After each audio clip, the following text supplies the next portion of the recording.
எங்கள் வீட்டிலேருந்து வாக்கபிள் டிஸ்டன்ஸில் தான் ரீஃப் மால் இருக்குங்க. இன்றைக்கி ஒரு வேலையாக நானும் என்னோடய ஃப்ரெண்டும் போயிருந்தோம். 2 months முன்னாடி இந்த மாலில் வந்து புதுசாக நேச்சுரல்ஸ் ஓப்பன் ஆகிருந்தது. அதனால் ஐப்ரோஸ் த்ரெடிங் பண்ணிட்டு வந்துடலாம் கையோடன்னு சொல்லிட்டு போயாச்சு. ரொம்பவுமே நீட்டாக இருந்தது. சர்வீஸ்லாம் முடிச்சுட்டு கொஞ்சம் ஷாப்பிங் இருந்தது, பண்ணிட்டு போயிடலான்னு சொல்லிட்டு கிரவுண்ட் ஃப்ளோர் வந்தோம். துபாயை பொறுத்தவரையும் எல்லா மால்லையுமே ஏதாவது ஒரு ஹைப்பர் மார்க்கெட் இருக்கும். Either Lulu or Nesto or Carrefour இருக்கும். ஸோ நம்ம மாலுக்கு போகிற வேலையை முடிச்சுட்டு ஷாப்பிங்கும் முடிச்சுட்டு வர மாதிரி தான் இருக்கும். நான் இன்றைக்கி வந்துட்டு நான்வெஜ் எதாவது வாங்கலான்னு வந்தேன். வந்து பார்க்குறப்ப ஃபிஷ் எல்லாம் நல்லா இருந்துச்சு. ப்ரான்ஸு ஃபிஷ் எல்லாம் நல்லா இருந்தது. அப்படியே பன்னீர் வேணும்னு சொல்லிட்டு நட்ஸு பன்னீர் எல்லாம் கொஞ்சம் வாங்கினேன்.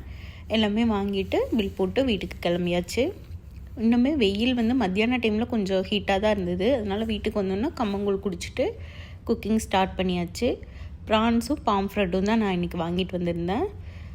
இன்ஸ்டாவில் வந்து ஒரு 2-3 வீடியோவில் பார்த்தேன். இந்த மாதிரி ப்ரான்ஸ் க்ளீனிங் ட்ரிக்கு வந்து இப்படி போட்டிருந்தாங்க டூத் பிக் வச்சு. சரி ட்ரை பண்ணி பார்க்கலான்னு ட்ரை பண்ணேன். ஆனால் அது பாதியோடு அந்த நரம்பு கட் ஆகிற மாதிரியே இருந்தது. எனக்கு வந்து அது பிடிக்கல. அதனால் திருப்பி கத்தி வச்சு டீவைன் பண்ணி ஃபுல்லாக க்ளீன் பண்ணியாச்சு. பிள்ளைங்க வரக்குள்ளே குக் பண்ணி வச்சுட்டேன். உங்களுக்கு இந்த ட்ரிக் ஒர்க் ஆகுதான்னு கமெண்ட் பண்ணுங்கள். அவ்வளோதான், ஒரு வழியாக கிரேவி பண்ணிவிட்டு ஃபிஷ்க்கும் மசாலா போட்டு வச்சாச்சு. இப்படி தான் இன்றைக்கி எங்களுக்கு டே போச்சு. இந்த மாதிரி இன்ட்ரெஸ்டிங்கான வ்ளாக் பார்க்கணுன்னா என்னோடய பேஜ் ஃபாலோ பண்ணிக்கோங்க. தேங்க்ஸ் ஃபார் வாட்சிங்.